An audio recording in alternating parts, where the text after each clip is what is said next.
चलिए बंधुओं, सभी बंधुओं को सादर जय जिनेन्द्र। पारस चैनल पर आप सब लोग आज उपस्थित हैं। मध्याह्न काल का 3:30 बज गया है और 3:30 बजे की ये घड़ी हम सब के बीच में संतों के दर्शन के लिए उपस्थित होती है। और आज पुनः आप सबके बीच में इस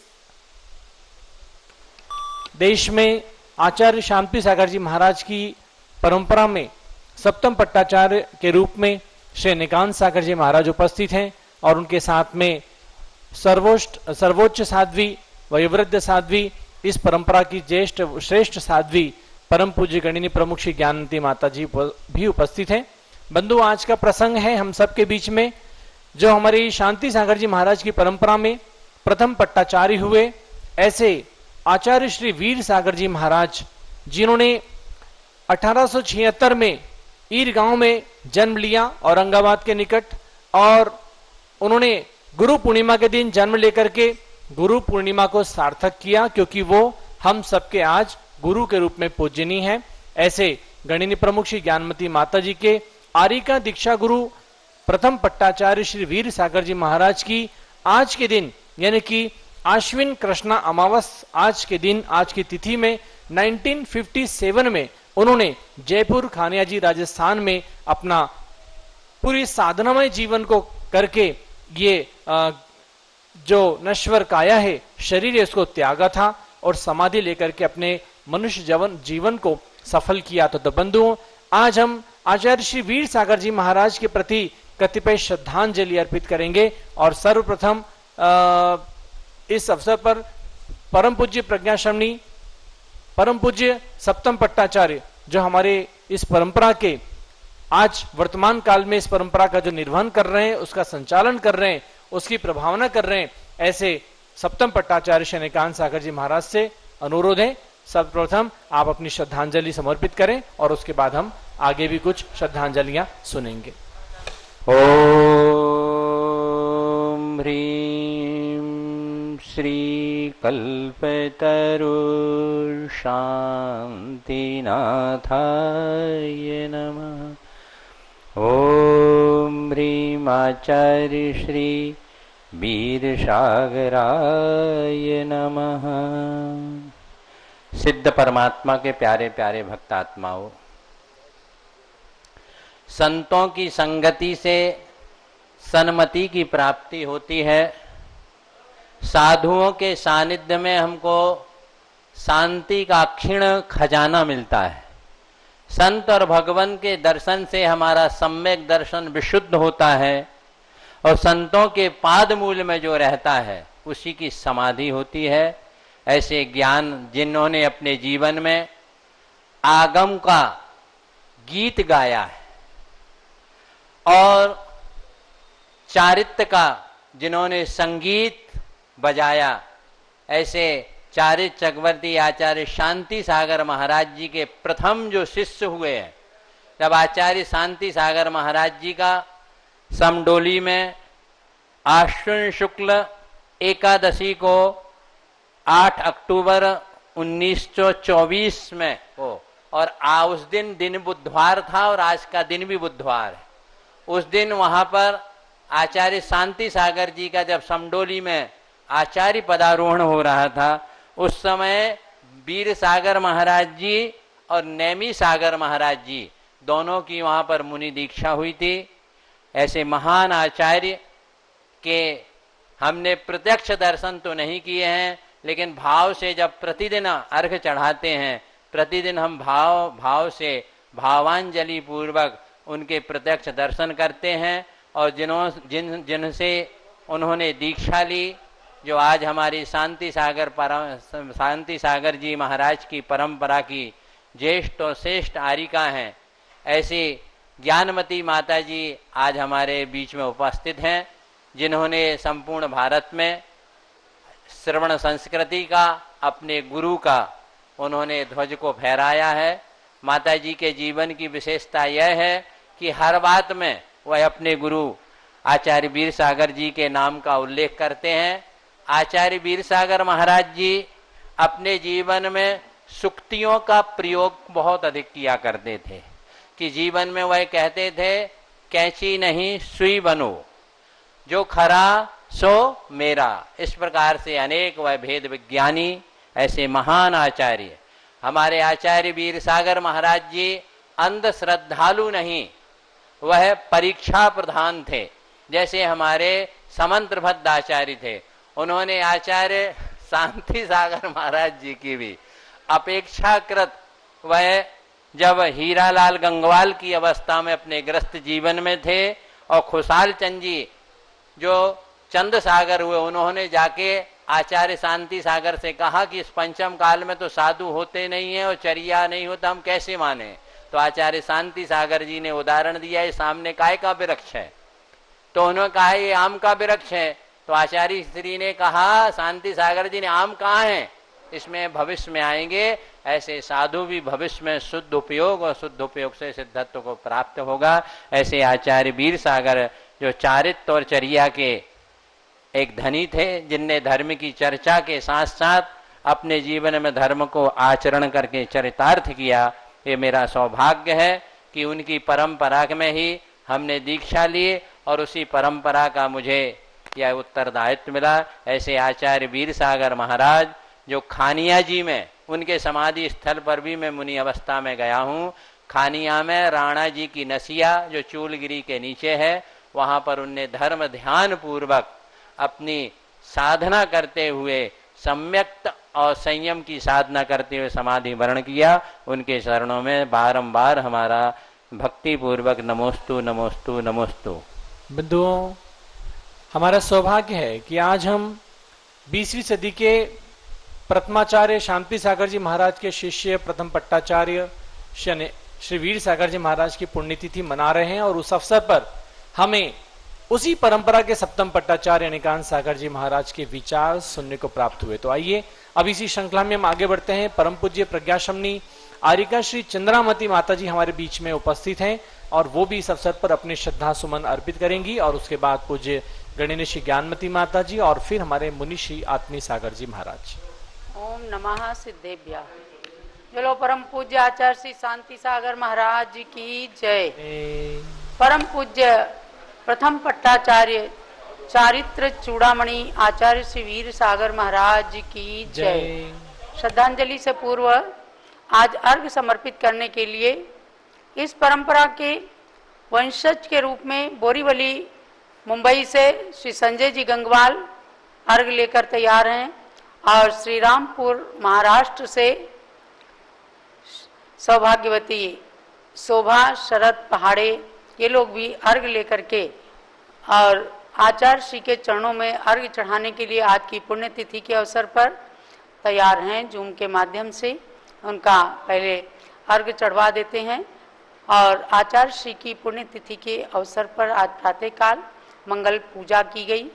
पूज्य गणनी ज्ञानमती माता से आपने साक्षात संस्मरण भी श्रवण किए और इस सत्र के अंदर आचार्य श्री की समाधि की सभा श्रद्धांजलि सभा का आयोजन चल रहा है। तो पहले अर्घ्य समर्पित कीजिएगा। का साधन है गुरु भक्ति ही कर सकती, बस दुर्गति का सहज निवारण है। आचार्य वीर सागर गुरु की जो पूजा निश दिन करते हैं, वे पूजक भी पुण्याश्रव कर एक दिन अनर्घ पद वरते हैं।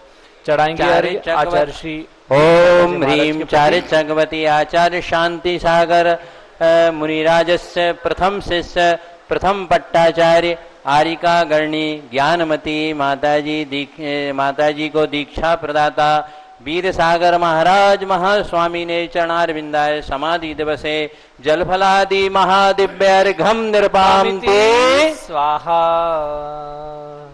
जय आचार्य वीर सागर जी महाराज की जय। शांति सागर महाराज के प्रथम पट्टाचार्य बनने का जिनको सौभाग्य प्राप्त हुआ, पट्टाचार्य के साथ साथ आचार्य श्री के द्वारा यानी आचार्य शांति सागर महाराज के द्वारा दीक्षित शिष्यों में सबसे प्रथम दीक्षा आचार्य वीर सागर यानी मुनि वीर सागर महाराज की ही हुई थी। और जिस दिन मुनि दीक्षा हुई थी वीर सागर महाराज की सन 1924 में, उसी दिन समडोली में वहां पर शांति सागर महाराज को आचार्य पट्ट प्रदान किया गया था। ऐसे आचार्य वीर सागर महाराज, जिनसे गणनी प्रमुख ज्ञानमती माता जी ने माधोराजपुरा जिला जयपुर राजस्थान में सन 1956 में वैशाख कृष्णा द्वितीया के दिन, जो हमारे भगवान पार्श्वनाथ का गर्भ कल्याणक दिवस है, उस शुभ दिन दीक्षा लेने का माता जी को सौभाग्य प्राप्त हुआ। माता जी के साथ 1956-1957 का वर्षा योग चातुर्मास आचार्य श्री के साथ ही गणनी ज्ञानमती माता जी ने वो चातुर्मास किया। और एक विशेषता ये थी, संघ के अंदर जितनी भी आरिकाएं थी उन सभी आरिकाओं में ज्ञानमती माता जी सबसे छोटी वय की, सबसे छोटी उम्र की थी। फिर भी आचार्य वीर सागर महाराज अनेक आरिकाओं को अनेक प्रकार की शिक्षा देते थे, लेकिन ज्ञानमती माता जी को एक ही शिक्षा देते थे कि हमने तुम्हारा जो नाम रखा है उस नाम का ध्यान रखना। यानी ज्ञानमती नाम रखा है तो हमेशा ज्ञानार्जन करना और ज्ञान का ही वितरण करना, यही कार्य पूरी ज्ञानमती माता जी ने गणनी बन करके और गणनी से पूर्व भी अपने शिष्य शिष्याओं के साथ संघ के अंदर रह करके और यही कार्य उन्होंने किया। अभीक्षण ज्ञान उपयोग जिसको कहते हैं, रात दिन ज्ञानार्जन करना, ज्ञान का वितरण करना, चाहे पढ़ाना, पढ़ना, अनुवाद करना, ग्रंथों का लेखन करना, ये सब कार्य उन्होंने किया। ऐसे आचार्य वीर सागर महाराज पूज्य गणनी ज्ञानमती माता जी के दीक्षा गुरु हैं और इस परंपरा के प्रथम पट्टाचार्य हैं। उसी परंपरा के पट्टाचार्य के रूप में आज हमारे बीच में आचार्य अनेकांत सागर महाराज राजधानी दिल्ली के अंदर विद्यमान है। मैं क्योंकि उनकी ये कहावत बहुत प्रसिद्धि को प्राप्त है, इसके लिए मैं दोहराना नहीं चाहता कि सुई का काम करो कैंची का नहीं। ये सूक्ति उनकी हमेशा माता जी सुनाती रहती हैं। हमेशा कहते थे संगठन का काम करो, विघटन का काम मत करो, चाहे समाज हो, चाहे संघ हो, चाहे परिवार हो और चाहे कुछ भी हो, लेकिन हमेशा संगठन की बात करो। ऐसे आचार्य वीर सागर महाराज के चरणों में आज उनके समाधि दिवस के शुभ अवसर पर, समाधि दिवस आज अमावस्या के दिन यानी आश्विन कृष्णा अमावस्या के दिन खानिया जी जयपुर राजस्थान के अंदर उनकी समाधि हुई है। उस समाधि स्थल को हमने भी देखा है, वहां पर दर्शन किया है। ऐसे आचार्य वीर सागर महाराज के चरणों में पुनः पुनः वंदन, नमोस्तु नमोस्तु नमोस्तु। और अब पूज्य प्रकाशनी आरिका श्री चंद्रामती माता जी। ओम नमः सिद्धेभ्यः। जब बोलो परम पूज्य आचार्य श्री वीर सागर महाराज की जय। अपने नाम के अनुरूप पद को सार्थक करने वाले गुरुदेव आचार्य श्री वीर सागर महाराज वास्तव में ही भगवान महावीर की सच्ची मूर्ति के रूप में इस 19वीं 20वीं शताब्दी के अंदर बहुत दृढ़ता का परिचय जिन्होंने दिया। एक बार उनको पीठ के अंदर अदीठ का फोड़ा हो गया, बहुत वेदना थी। वैद्यराज ने कहा कि बिना बेहोशी के ऑपरेशन करना बहुत मुश्किल है, परंतु आचार्य श्री ने उनसे समय मांगा, कितना समय लगेगा? बोले घंटे 2 घंटे तो लगेंगे ही। आचार्य श्री ने कहा तुम आओ, अपना काम करो, कोई चिंता मत करो। वैद्य जी आए, उनके हाथ कांप रहे थे, लेकिन आचार्य श्री ने उनको बिल्कुल कॉन्फिडेंट किया और कहा कि तुम अपना काम करो, और बिल्कुल पत्थर की मूर्ति की तरह से बैठ गए। वह फोड़ा जिसके लिए बहुत ही परेशानी का अनुभव सब लोग कर सकते थे, लेकिन आचार्य श्री ने कर्म प्रकृतियों के चिंतन में अपने मन को ऐसा रमाया कि बिना बेहोशी के, बिना इंजेक्शन के वैद्यराज ने ऑपरेशन कर दिया और आचार्य श्री ने एक शब्द उफ तक नहीं किया।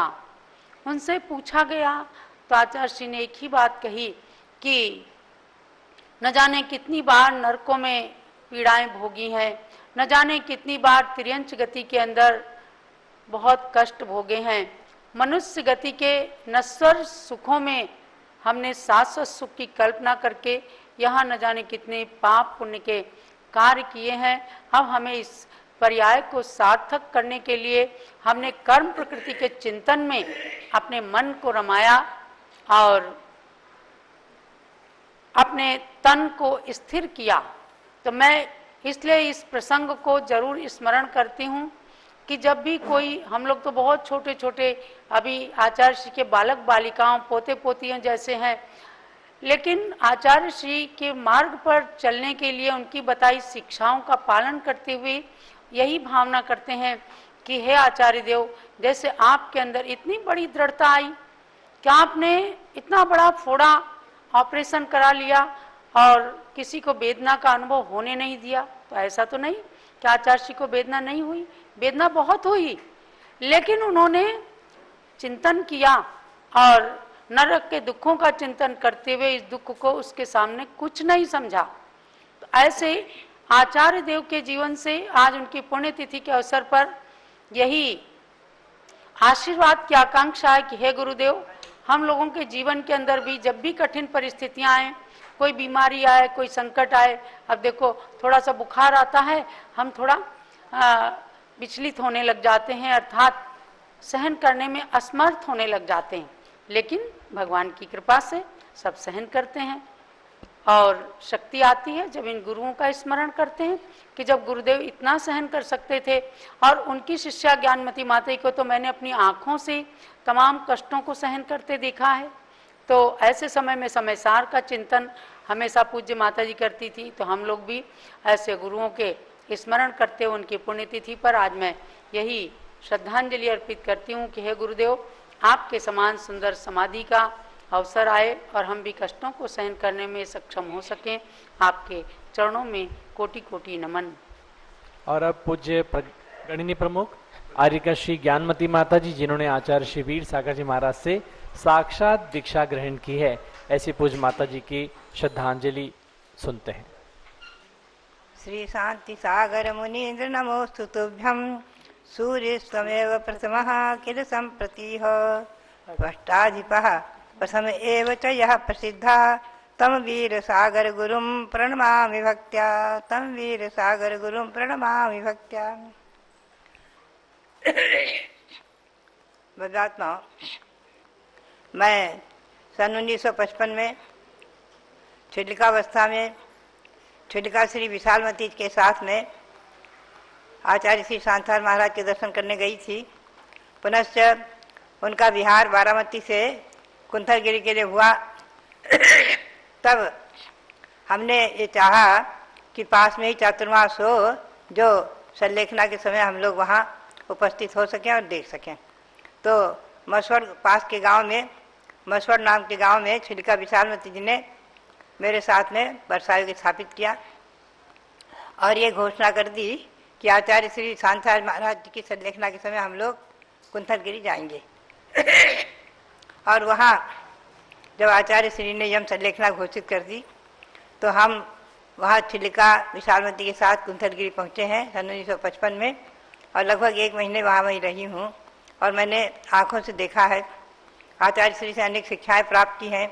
आचार्य श्री अनेक शिक्षाएं हमें दिया करते थे और कभी कभी उत्तर की अम्मा कहकर संबोधित भी करते थे, बड़े प्यार से, बड़े वात्सल्य से। उन्होंने मेरे को कई बार कहा कि तुम समय सार का, भगवती आराधना का, मूलाचार का और अंगार धर्मों आदि ग्रंथों का खूब अच्छा स्वाध्याय करना और गोमठ सार जीवकांड कर्मकांड का खूब अच्छा स्वाध्याय करना। उनकी आज्ञा पालन करते हुए मैंने किया है स्वाध्याय। और मैंने आर्यका दीक्षा मांगी थी तो आचार्य श्री बोले कि मैं अपने प्रथम शिष्य वीर सागर को अपना आचार्य पद भेजूंगा, उन्हीं के पास जाकर के, और वर्षा योग के बाद उन्हीं के पास जाकर आर्यका दीक्षा लेना, उनके संग में अनेक आर्यकाएँ हैं वहीं रहना। मैं अंतिम क्षण तक देखती रही हूँ आचार्य श्री की संलेखना प्रत्यक्ष कुंथलगिरी में। आचार्य उस समय भाद्रपद मास 2 थे। प्रथम भाद्रपद मास की कृष्णा सप्तमी थी और भाद्रपद कृष्णा शुक्ला, प्रथम भाद्रपद की शुक्ला सप्तमी के दिन आचार्य श्री ने कम से कम 50,000 की जनता में घोषणा की कि मैं अपना आचार्य पद अपने प्रथम शिष्य वीर सागर जी के लिए भेजता हूँ, उन्हें देता हूँ। अगर वो पास में होते तो मैं अपने हाथ से संस्कार करता, क्योंकि वो बहुत दूर हैं। तो मेरे शिष्य, मेरे आज्ञा के अनुसार उनके शिष्य जो यहाँ ब्रह्मचारी सूरजमल जी आए हैं, वो जाकर के वहाँ घोषित करेंगे और वहीं आचार्य पद के संस्कार उनके कराए जाएंगे। और आचार्य श्री ने प्रथम भाद्रपद शुक्ला सप्तमी के दिन घोषणा की थी, तभी मैं वहाँ उपस्थित थी सभा में। अनंतर उन्होंने संपत्ति गेंदनमल जी से पत्र लिखाया और ब्रह्मचारी सूरजमल जी को दिया। सूरजमल जी उस समय मैं छोटी सी छिटका थी और चर्चा हो चुकी थी, चतुर्मास के बाद मैं संघ में आऊँगी, तो उन्होंने वो पत्र मुझे भी दिखाया और बोले तुम आ जाना। और सूरजमल जी वहाँ आकर के खानिया में, और आज द्वितीय भाद्रपद शुक्ला सप्तमी के दिन, उस समय 1955 में ही आचार्य श्री के आचार्य पद के संस्कार वहाँ कराए गए थे। और आचार्य जो प्रथम द्वितीय आचार्य बने हैं शिवसार जी महाराज, उनके आचार्य वीरसार जी महाराज के प्रथम शिष्य थे, उन्हीं ने खड़े होकर के वो सब संस्कार आदि किए हैं और ब्रह्मचारी सूरजमल ने विधिवत संस्कार कराए। तो ये सब, और अनंतर मैं आ गई संघ में, तो मैंने एक अनुभव किया कि आचार्य श्री जो है हमेशा अपने गुरु का स्मरण करते हुए कई बार आंखों में उनके जल भर आता था। चतुर्दशी के प्रायश्चित में जब वो बोलते तो कहते कि देखो हम तो प्रायश्चित तुम्हें दे देंगे, और आचार्य श्री से हम परोक्ष में ही प्रायश्चित देते हैं आदि। तो बात है उनकी गुरु भक्ति अटूट थी। ऐसे आचार्य श्री वीरसार जी महाराज की संलेखना मैंने स्वयं खानिया में देखी है कि जिस समय आज के दिन आचार्य महाराज नमोकार महामंत्र का उच्चारण करते हुए पद्मासन से बैठे बैठे महामंत्र का उच्चारण करते हुए उन्हें शरीर छोड़ा है। ऐसे आचार्य श्री के श्री का चरणों में कोटि कोटि नमन करते हुए मैं यही याचना करती हूँ कि हे गुरुदेव, ऐसे ही सावधानी पूर्वक महामंत्र को सुनते सुनते जपते जपते ही हम भी अपने शरीर को छोड़ें। ऐसा संलेखना मरण समाधि मरण हमें भी प्राप्त हो और समाधि मरणम जिनगुण संपत्ति हो। मंजम इसी भावना के साथ आचार्य श्री के चरणों में कोटि कोटि नमन। और अब हमारे बीच में उसी गृहस्थ वंशावली के मुनिषी आत्मी सागर जी महाराज द्वारा श्रद्धांजलि। जय बोलो प्रथमाचार्य चारित्र चक्रवर्ती आचार्य शांति सागर मुनि महाराज की जय। चारित्र चूड़ामणि प्रथम पट्टाचार्य आचार्य वीर सागर मुनि महाराज की जय। दीक्षा गुरु आचार्य अनेकांत सागर मुनि महाराज की जय। आचार्य वीर सागर जी कितने महान थे, इसका किसी भी प्रमाण देने की आवश्यकता ही नहीं, क्योंकि जो आचार्य शांति सागर जी के शिष्य थे और जिनके शिष्य ज्ञानमती माता जी जैसे, धर्म सागर जी जैसे और शिव सागर जी जैसे थे, तो ये खुद में ही प्रमाण है कि वो कितने महान थे। जिनके गुरु भी महान थे और जिनके शिष्य भी महान है, वो स्वयं अपने आप में काफी महान थे। और उनका स्वभाव परीक्षक का था, जैसा कि अनेकांत सागर जी आचार्य ने अभी बताया कि उन्होंने शांति सागर जी की भी एक प्रकार से थोड़ी परीक्षा ली थी दीक्षा के पहले। वैसा ही मुझे मेरे दादाजी से पता चला था कि वो खुद की भी काफी परीक्षा लेते थे। उन्होंने अपने चारित्र्य और ब्रह्मचर्य की इतनी कठोर और कठिन परीक्षा ली थी, और उसमें वे और चंद्र सागर जी दोनों ने वो स्वयं ने ये परीक्षा ली थी, और उसमें जब वे सक्षम हुए, उत्तीर्ण हुए, तब जाके उन्होंने दीक्षा ली। तो उनका जो परीक्षक का स्वभाव था खुद के लिए भी उतना ही लागू था जितना वो दूसरे की परीक्षा करते थे। और वीर सागर जी चारित्र, चर्या और रत्नत्रय का एक अनोखा संगम थे। वो एक मिसाल थे। उनकी चर्या और उनका जो समय सारमय जीवन था, उसके कई उदाहरण हैं। एक उदाहरण अभी चंदनामती माता जी ने बताया आदिट के फोड़े का, वैसे ही बड़ी माता जी उनके बारे में कई चीजें बताती है। तो उसमें एक उदाहरण ये है कि आचार्य वीर सागर जी को कभी कभी मिर्गी का दौरा आ जाता था। तो मिर्गी का दौरा आने पर अपन देखते हैं कि इतर लोग तो बेहोश हो जाते हैं और अधवा तधवा चीजें करने लगते हैं, लेकिन आचार्य वीर सागर जी के बारे में जब ऐसा होता था तो वो जोर जोर से प्रवचन करने लगते थे। और प्रवचन भी अधवा तधवा नहीं, प्रॉपर विषय पे ठीक से, जैसा नॉर्मल स्थिति में आदमी प्रवचन करता है, कोई विशेष ज्ञानवान व्यक्ति प्रवचन करता है, साधु प्रवचन करता है, वैसा प्रवचन वे करते थे। और बाद में जब वो दौरे का असर खत्म हो जाता था तो शिष्य शिष्य को वो पूछते थे आप लोग सब यहाँ क्यों जमा हो गए? तो बोलते थे आप तो प्रवचन कर रहे थे। तो वो हंस देते थे, उन्हें पता ही नहीं था कि मैं प्रवचन कर रहा हूँ। मतलब होश में और बेहोशी में भी उनमें इतना धर्म समाया हुआ था, वो इतने समयसारमय हो गए थे कि वो बिल्कुल धर्म की और प्रॉपर बात करते थे। तो ऐसे महान आचार्य थे वीर सागर जी, उनके जैसे ही हम में भी कुछ गुण प्रकट हो और इस भव में जैसे मनुष्य भव में दीक्षा लिया, ऐसे ही हर अगले मनुष्य भव में दीक्षा लेकर जल्दी से जल्दी आत्म कल्याण हो, मोक्ष प्राप्ति हो, यही उनके चरणों में कोटि कोटि नमन करते हुए प्रार्थना करते हैं। जय बोलो परम पूज्य आचार्य वीर सागर मुनि महाराज की जय। जय। बंधुओं, ये आज हम सबने आचार्य श्री वीर सागर जी महाराज के बारे में श्रद्धांजलि सुनी है सभी हमारे गुरु संतों के मुखारबिंद से। और अब आपको भगवान ऋषभदेव जूम चैनल पर आना है, उसमें आप आज का बहुत अच्छा कार्यक्रम आप सबके बीच में प्रस्तुत होगा। मंजूषा जी पहाड़ी नासिक महाराष्ट्र के द्वारा आज का कार्यक्रम रखा गया है। तो आइए अब हम नमोकार महामंत्र के माध्यम से आज की सभा को विसर्जित करते हैं और पारस चैनल के बाद आप सब लोग उपस्थित होंगे। भगवान ऋषभदेव जूम चैनल लोग 9 बार नमोकार मंत्र पढ़ेंगे। नमो वरिहंताड़म नमो सीधाड़म नमो वाईरियाड़म नमो अजायाड़म नमो लोए सव साहुड़म नमो वरिहंताड़म नमो सीधाड़म नमो वाईरियाड़म नमो अजायाड़म नमो लोए सव साहुड़म नमो वरिहंताड़म नमो सीधाड़म नमो वाईरियाड़म नमो वजायाड़म नमो लोए सव साहुड़म नमो वरिहंताड़म नमो सीधाड़म नमो वाईरियाड़म नमो वजायाड़म नमो लोए सव साहुड़म नमो वरिहंताड़म नमो सीधाड़म नमो वाईरियाड़म नमो वजायाड़म नमो लोए सव साहुड़म नमो वरिहंताड़म नमो सीधाड़म नमो वाईरियाड़म नमो वजायाड़म नमो लोए सव साहुड़म नमो वरिहंताड़म नमो सीधाड़म नमो वाईरियाड़म नमो वजायाड़म